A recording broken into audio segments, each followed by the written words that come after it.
बेटा कल हम लोग मादा जनन तंत्र यानी फीमेल रिप्रोडक्टिव सिस्टम के बारे में पूरी संरचना को पढ़ चुके हैं। आइए बेटा आज हम लोग इस जो ये पूरा तंत्र है, पूरा सिस्टम है, इसके प्रत्येक अंगों के बारे में समझते हैं। तो आप लाइन से रफ और पेन लेकर तैयार हो जाइए। सभी अंगों को स्टेप स्टेप वाइज पढ़ेंगे, सभी एक एक अंगों को आसानी से हम समझेंगे। ठीक, जो मादा जनन तंत्र होता है इसमें निम्नलिखित अंग आते हैं। इसमें क्या आते हैं बेटा? निम्नलिखित अंग आते हैं। तो यानी इसमें बहुत सारे अंग आते हैं। तो पहला अंग क्या ले रहे हैं हम लोग? अंडाशय। पहला अंग क्या है हमारा? अंडाशय है। यानी इसे क्या बोलते हैं बेटा? ओवरी।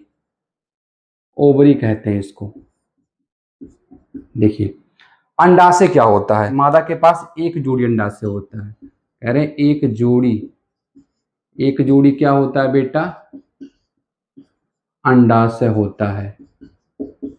यानी दो अंडाशय मादा जनन तंत्र में, यानी स्त्रियों के पास बेटा दो अंडाशय होता है, यानी एक जोड़ी अंडाशय पाया जाता है। अंडाशय को हम ओवरी कहते हैं। और कह रहे हैं बेटा अंडाशय कैसा रहता है? अंडाकार, गोलाकार होता है। अंडाकार या गोलाकार होता है।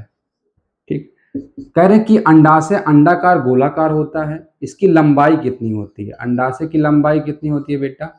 अंडाशय की लंबाई 2 से 4 सेंटीमीटर होती है। लंबाई कितनी? 2 से 4 सेंटीमीटर।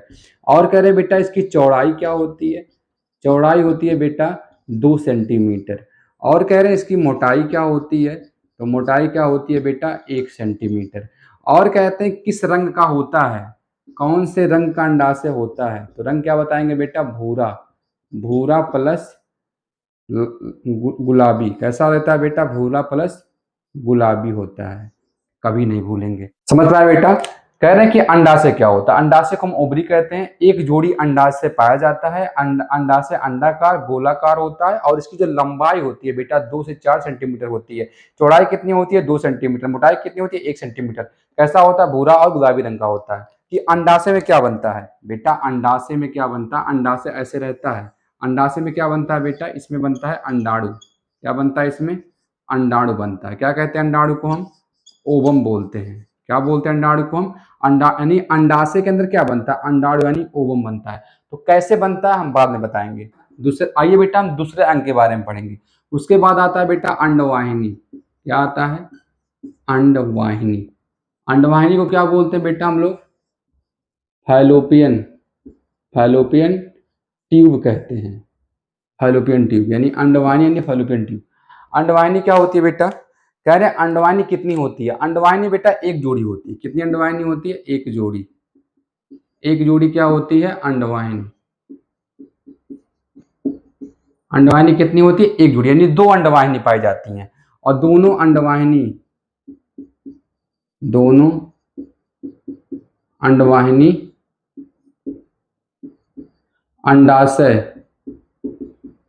अंडाशय से क्या होती है बेटा? जुड़ी रहती हैं। क्या होती है? जुड़ी रहती हैं। कह रहे हैं बेटा अंडवाहिनी एक जोड़ी पाई जाती है, दोनों अंडा से जुड़ी रहती है। कहा होती है? दोनों अंडा से जुड़ी रहती है। कैसे? इधर देखिए बेटा, इधर देखिए, ये बेटा अंडवाहिनी है। इधर भी अंडवाहिनी, इधर भी अंडवाहिनी। और उसके बाद अंडवाहिनी का ये पार्ट, उसके बाद इससे क्या लगा था? अंडाशय लगा रहता है। फिर ये बीच में गर्भाशय। और इधर भी बेटा बीच में क्या रहता है? गर्भाशय। इधर भी अंडाशय। ऐसे कुछ समझ रहे हैं ना? तो बात समझिए। आप फिगर पूरा बनाए हैं। तो यानी यहां से लेकर यहां तक अंडवाहिनी, यहां से लेकर यहां तक अंडवाहिनी। अंडवाहिनी एक जोड़ी यानी दो ठू होती है। एक तो इधर होती है, एक तो इधर होती है। यानी एक तो दायां होता है, एक तो बायां अंडवाहिनी होता है।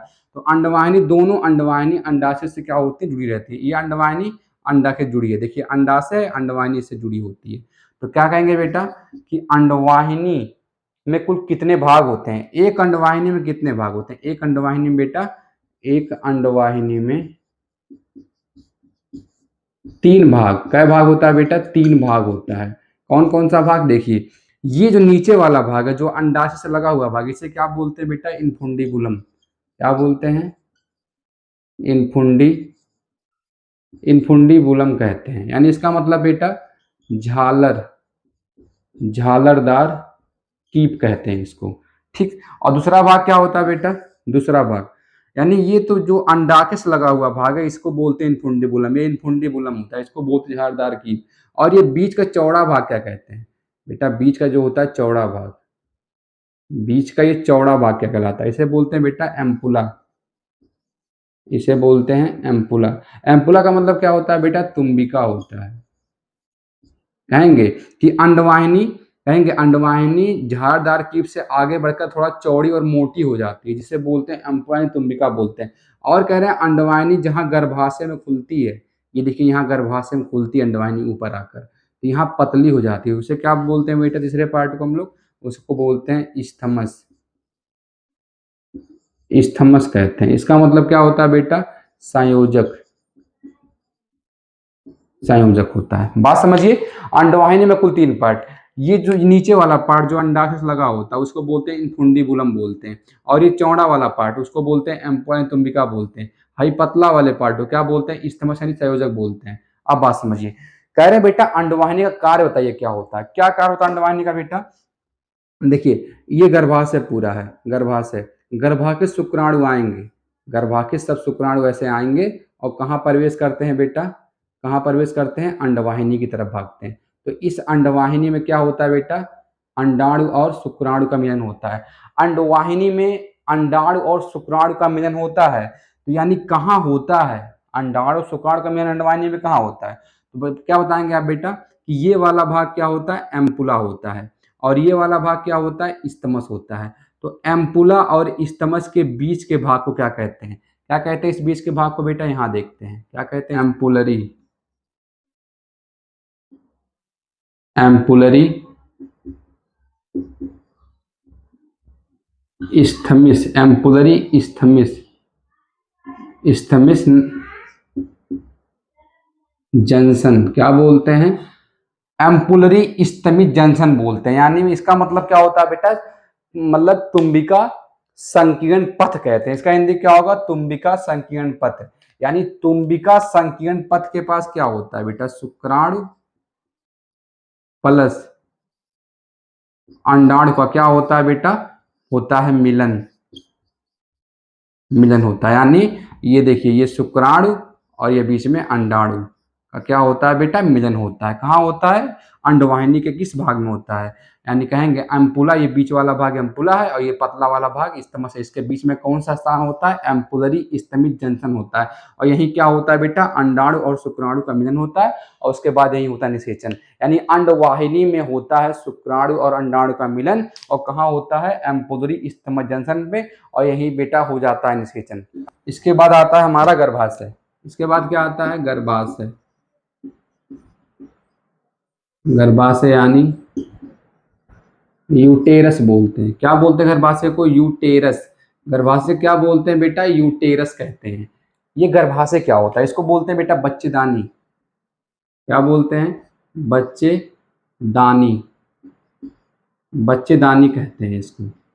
क्या कहते हैं बेटा इसको हम लोग? इसको हम लोग बच्चेदानी भी कहते हैं, गर्भाशय भी कहते हैं, यूटेरस भी कहते हैं। क्या होता है बेटा इसमें? कह रहे हैं बेटा कितना लंबा होता है? 7 सेंटीमीटर क्या होता है बेटा? ये लंबा होता है। 7 सेंटीमीटर लंबा होता है। कितना लंबा होता है बेटा? 7 सेंटीमीटर। 5 सेंटीमीटर क्या होता है बेटा? ये चौड़ा होता है। चौड़ा कितना होता है? 5 सेंटीमीटर। मोटा मतलब मोटा कितना होता है बेटा? 3 सेंटीमीटर। 3 सेंटीमीटर क्या होता है? मोटा होता है। कोई पूछेगा बच्चेदानी यानी गर्भाशय यूटेरस कितना लंबा होता है? 7 सेंटीमीटर लंबा होता है। कितना चौड़ा होता है? 5 सेंटीमीटर चौड़ा होता है। कितना मोटा होता है? 3 सेंटीमीटर मोटा होता है। और इसी गर्भाशय बच्चेदानी में बेटा 9 माह तक क्या होता है? बच्चे का विकास होता है। क्या कहते हैं उसको हम लोग? गर्भ अवधि बोलते हैं। इसमें क्या होता है बेटा? कुल 3 पार्ट होता है। इसमें भी 3 भाग आता है। गर्भाशय में 3 भाग। पहला भाग क्या होता है बेटा? फंडस होता है। पहला भाग फंडस, फंडस बोलते हैं। पहले भाग को क्या बोलते हैं? फंडस। फंडस कौन सा भाग होता है? ये ऊपर वाला भाग, ये फैलोपियन ट्यूब है। ये ऊपर वाले भाग को क्या बोलते हैं बेटा? आप फिगर बनाए होंगे, इसे बोलेंगे फंडस बोलते हैं। ये पहला भाग होता है। दूसरा भाग क्या होता है बेटा? दूसरे भाग को हम क्या बोलते हैं? पूरा ये बीच वाला, ये पूरा बीच वाला क्षेत्र, ये बीच वाला पूरा क्षेत्र क्या कहलाता है बेटा? इसे बोलेंगे यूटेरस। यूटेरस बॉडी कहते हैं। यानी गर्भाशय काय क्या रहता है बेटा? ये गर्भाशय काय होता है, बीच वाला पूरा पार्ट। और उसके बाद बेटा ये नीचे वाला पार्ट, ये नीचे वाला पार्ट, इसे क्या बोलते हैं बेटा? गर्भाशय का तीसरा भाग यानी यूटेरस, यूटेरस सर्विक्स बोलते हैं। क्या बोलते हैं बेटा? सर्विक्स, यानी गर्भाशय ग्रीवा। क्या कहते हैं बेटा इसको हम लोग? गर्भाशय ग्रीवा कहते हैं, यानी यूटेरस सर्विक्स बोलते हैं गर्भाशय ग्रीवा। गर्भाशय ग्रीवा कहाँ होता है बेटा? यही गर्भाशय पतली नली बना लेता है इससे, और एक नाल के माध्यम से खुलता है। क्या कहते हैं बेटा? हम गर्भाशय, उससे ग्रीवा कहते हैं। ठीक, बात समझिए। गर्भाशय में ऊपर वाले भाग को हम फंडस भाग कहते हैं, आप फिगर बनाए लिखा, फिगर में आप लिखे हैं। और ये पूरा शेष भाग जहाँ बच्चे का विकास होता है उसे क्या बोलते हैं? गर्भाशय का, यानी यूटेरस बॉडी बोलते हैं। और गर्भाशय का नीचे की तरफ एक नली बनाता है, एक पतली नली बना के योनि में ये देखिए नली बनाएगा, और कहाँ खुल जाएगा बेटा? योनि में खुलता है। ये गर्भाशय का एक पतली नली बनाकर योनि में खुलता है, इसे क्या बोलते हैं बेटा हम लोग? यूटेरस, यूटेरस सर्विक्स, यानी गर्भाशय ग्रीवा कहते हैं। गर्भाशय में बेटा क्या होते हैं? कह रहे हैं बेटा गर्भाशय में कुल 3 स्तर होते हैं। बेटा ये पूरा देखिए, ये बस समझिए, ये यहाँ से लेकर यहाँ से ये फैलोपियन ट्यूब हो गया, और ये पूरा गर्भाशय। गर्भाशय में बेटा क्या स्तर? गर्भाशय में 3 स्तर होते हैं। कौन कौन? देखिए, कह रहे हैं बेटा गर्भाशय में कुल 3 स्तर पाए जाते हैं। ये जो होता है, ये वाला स्तर, ये सबसे बाहर वाला, इसे क्या बोलते हैं बेटा? पेरी, पेरीमेटेरियम बोलते हैं। क्या बोलते हैं बेटा? पेरीमेटेरियम। और ये जो बीच वाला स्तर है, ये बीच वाला, इसे क्या बोलते हैं बेटा हम लोग? मायोमेटेरियम। मायोमेटेरियम आर है ये। और ये पूरे बीच वाले पेशी को, ये अंतर वाले पेशी को, इसे क्या बोलते हैं बेटा हम लोग? इंडोमेटेरियम। इंडोमेटेरियम कहते हैं। सबसे बाहरी वाले स्तर को क्या बोलते हैं? पेरीमेटेरियम बोलते हैं। और बीच वाले स्तर को क्या बोलते हैं? मायोमेटेरियम बोलते हैं। और एकदम अंदर वाले स्तर को क्या बोलते हैं? इंडोमेटेरियम बोलते हैं। यानी गर्भाशय में कुल 3 स्तर होते हैं। और बेटा आप समझिए, आपको ये समझना है कि जो मायोमेटेरियम है बेटा, मायोमेटेरियम जैसे जैसे बच्चा गर्भाशय यानी बच्चादानी में पलेगा और बच्चा बड़ा होगा, तो मायोमेटेरियम जो होता है बीच वाला स्तर बेटा, ये फैलता है, पूरा फैलेगा, और पेट मादक क्या होता है? बाहर निकलने लगता है। आइए देखते हैं योनि। क्या देखते हैं बेटा? योनि यानी वेजाइना। योनि के बारे में, योनि यानी वेजाइना क्या होता है बेटा? वेजाइना यानी क्या? जो फिगर देखिए, ये अंडवाहिनी है, और ये फंडस भाग है, उसके बाद बेटा ये गर्भाशय, और उसके बाद ये वाला भाग, ये वाला भाग क्या होता है बेटा? योनि होता है। योनि का मतलब क्या होता है? वेजाइना कहते हैं इसको। क्या बोलते हैं बेटा हम लोग? इसको वेजाइना बोलते हैं, ये वाले भाग को। और वेजाइना के यहाँ इसके बाहरी तरफ एक लेयर लगी रहती है, इसे क्या बोलते हैं बेटा? हाइमन। क्या बोलते हैं इसको बेटा? हाइमन बोलते हैं। हाइमन का मतलब क्या होता है बेटा? योनि छिद्र, यानी एक झिल्ली होती है ये। क्या होती है? हाइमन एक झिल्ली होता है। और जब पहली बार इंटरसेक्सुअल होता, पहली बार जब कोई लड़की इंटरसेक्सुअल कोर्स करती है, तो ये हाइमन झिल्ली क्या हो जाती है बेटा? फट जाती है, जिससे उसके पूरे योनि में क्या हो जाता है? पूरा उसके योनि में यानी वेजाइना में पूरा क्या भर जाता है? पूरा रुधिर भर जाता है, पूरा ब्लड भर जाता है। ऐसा नहीं है कि इंटरसेक्सुअल कोर्स करने की वजह से पूरा ये झिल्ली फटे। ऐसा नहीं है कि जो हाइमन झिल्ली है ये इंटरसेक्सुअल कोर्स की वजह से फटे, ऐसा नहीं है। कभी कभी हम एक्सरसाइज करते हैं तो भी फट जाता है, तनाव में रहते हैं तो भी फट जाता है, तो ऐसा कुछ भी नहीं है। कहेंगे योनि में ही पुरुष के शुक्राणु छोड़े जाते हैं, ठीक है ना? हाँ, योनि से मूत्र नहीं बाहर आता है, योनि के ऊपर एक छिद्र रहता है, योनि के ऊपर एक छिद्र रहता है, उसे बोलते हैं यूरेथ्रल ओरिफिस बोलते हैं, उससे मूत्र बाहर आता है। यानी योनि ये है, और योनि के ऊपर एक और छिद्र होता है, इसे बोलते हैं यूरेथ्रल। क्या बोलते हैं बेटा?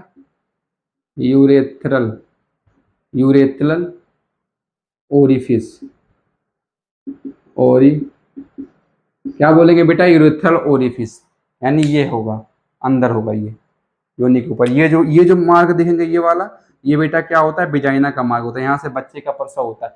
इतना समझिए, जो ये इतना मार्ग देख रहे हैं, यहाँ से जिसे योनि हम बोल रहे हैं, इस योनि से बच्चे का जन्म होता है, प्रसव होता है, और इस योनि से कोई मूत्र वगैरह नहीं निकलता है। इस योनि से, इसी योनि पे क्या गिरते हैं? शुक्राणु गिरते हैं, यानी शुक्राणु कहाँ छोड़े जाते हैं? इस योनि में जाते हैं। इसके ऊपर एक छिद्र होता है, उसे बोलते हैं यूरेथ्रल ओरिफिस बोलते हैं। कहते हैं स्तन ग्रंथि यानी मैमरी ग्लैंड के बारे में बताइए। यानी कहेंगे कि स्त्रियों में एक जोड़ी क्या पाए जाते हैं बेटा? स्त्री में क्या होते हैं? स्त्री में एक जोड़ी क्या होते हैं बेटा? स्तन होती है। पुरुषों में भी एक जोड़ी होते हैं, लेकिन पुरुष में क्या होते हैं, असक्रिय फॉर्म में रहते हैं। स्त्री में क्या होते हैं बेटा, सक्रिय फॉर्म में स्तन पाए जाते हैं, एक जोड़ी पाए जाते हैं। पुरुषों में एक जोड़ी पाए जाते हैं स्तन, लेकिन उनमें असक्रिय रहते हैं। स्त्री में क्या होता है, सक्रिय फॉर्म में एक जोड़ी स्तन ग्रंथियां पाई जाती हैं, स्तन होता है। और स्तन किस लिए होता है बेटा, दुग्ध, दुग्ध स्राव होता है। स्तन से क्या निकलता है बेटा, दुग्ध निकलता है। देखिए बेटा, कह रहे हैं स्तन के अंदर, स्तन के अंदर क्या पाई जाती है बेटा, 15 से 20 ठू वसा से बनी, वसा से बनी क्या होती है बेटा, दुग्ध ग्रंथियां। क्या होती हैं बेटा, दुग्ध ग्रंथि पाई जाती है। और दुग्ध ग्रंथि कितना, देखिए 15 से 20 ठू वसा से बनी बेटा क्या होती है, दुग्ध ग्रंथियां होती है। किस रूप में रहती है बेटा ग्रंथियां, पिंडक के रूप में। कहेंगे स्तन के अंदर 15 से 20 पिंडक, पिंडक रूपी, पिंडक रूपी वसा से बनी क्या होती है, दुग्ध, दुग्ध ग्रंथियां पाई जाती हैं। कैसे होती है जो 15 ठू बीट, कैसे होती है, गुच्छे के रूप में। कैसे होती है बेटा, गुच्छे के रूप में होती है, गुच्छी रूपी होती है। यानी ये मतलब क्या कहते हैं इसको हम लोग, इसे बोलते हैं बेटा कोपिकाएं। क्या बोलते हैं, कोपिकाएं कहते हैं। बात समझिए, स्तन के अंदर 15 से 20 पिंडक रूपी वसा से बनी क्या होती है बेटा, दुग्ध ग्रंथियां होती हैं। और किस रूप में ये होती हैं, गुच्छे रूपी, यानी गुच्छों के रूप में 15 से 20 पाई जाती हैं, जिन्हें हम कुपिकाएं कहते हैं। यानी इस दुग्ध ग्रंथि को क्या कहेंगे हम, कुपिकाएं भी कहते हैं। और ये कुपिकाएं कहाँ खुलती हैं, ये कुपिकाएं बेटा चूचक में खुलती हैं। कहाँ खुलती हैं, चूचक में। दुग्ध क्या होता है, बाहर आता है, दुग्ध यानी स्राव होता है। बेटा दुग्ध स्राव कराते कौन है, कौन हार्मोन्स दुग्ध का स्राव कराते हैं, हार्मोन्स का नाम लिख लीजिए। Hormones, pro prolactin, prolactin hormones और ऑक्सीटोसिन, ऑक्सीटोसिन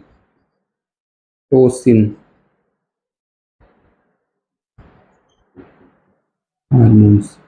कह रहे हैं कि मादा जनन तंत्र में, यानी मादाओं में स्तन ग्रंथियां होती है, मैमलरी ग्लैंड बोलते हैं। एक जोड़ी स्तन स्त्रियों में विकसित होते हैं, यानी एक जोड़ी, यानी कहेंगे कि स्त्रियों में एक जोड़ी स्तन पाए जाते हैं। स्तन के अंदर क्या होता है बेटा, स्तन ग्रंथि पाई जाती है, मैमुलर ग्लैंड पाई जाती है। और कह रहे हैं कि क्या करती है बेटा, ये दूध का स्राव कराती है। जैसे देखिए यहाँ पे कह रहे हैं स्तन के अंदर क्या होता है, 15 से 20 पिंडक रूपी वसा से बनी क्या होती है बेटा, दुग्ध ग्रंथियां पाई जाती है। और कह रहे हैं ये जो दुग्ध ग्रंथियां होती है बेटा, ये गुच्छों के रूप में होती है। जो दुग्ध ग्रंथियां 15 से 20 पाई जाती है, गुच्छों के रूप में होती है, और इसे हम कूपिका भी कहते हैं। और कह रहे हैं बेटा जो कूपिका कहते हैं, और इसी कूपिका के माध्यम से बेटा दूध का स्राव होता है। यानी यही कूपिका कहाँ जाके खुलती है, चूचक में जाके खुल जाती है। चूचक में छिद्र होते हैं, चूचक में क्या होते हैं बेटा, छिद्र होते हैं, और उसी छिद्र से दूध क्या होता है बेटा, बाहर निकलता है। ठीक है ना। तो कह रहे हैं बेटा कि दुग्ध, यानी दुग्ध ग्रंथियां को, दुग्ध ग्रंथियां को कौन कहता है कि आप दुग्ध का निर्माण करिए, तो हार्मोन्स कहते हैं। कौन सा हार्मोन्स बेटा, प्रोलैक्टिन हार्मोन्स। यानी प्रोलैक्टिन हार्मोन्स बेटा क्या करता है कि इस दूध ग्रंथियों को करता है कि प्रेरित, क्या करता है, प्रेरित करता है। क्या करता है प्रेरित कि आप क्या बनाइए, दुग्ध का निर्माण, आप दुग्ध बनाइए। क्या बनाइए, आप दुग्ध बनाइए। और बेटा जब दुग्ध बन जाता है, कूपिका में आके भर जाता है, तब कूपिका में संकुचन पैदा करने के लिए कौन से हार्मोन्स होते हैं बेटा, ऑक्सीटोनिस। यानी जो चूचक होता है उसमें क्या कर देंगे, ये उसमें संकुचन पैदा करते हैं कि आप दूध को बाहर निकालिए। तो यानी कौन से हार्मोन्स होते हैं बेटा, ऑक्सीटोनिस हार्मोन्स। क्या करते हैं, कूपिका के चूचक में क्या कर देते हैं बेटा, दूध, दुग्ध को बाहर निकालने के लिए उत्तेजक करते हैं।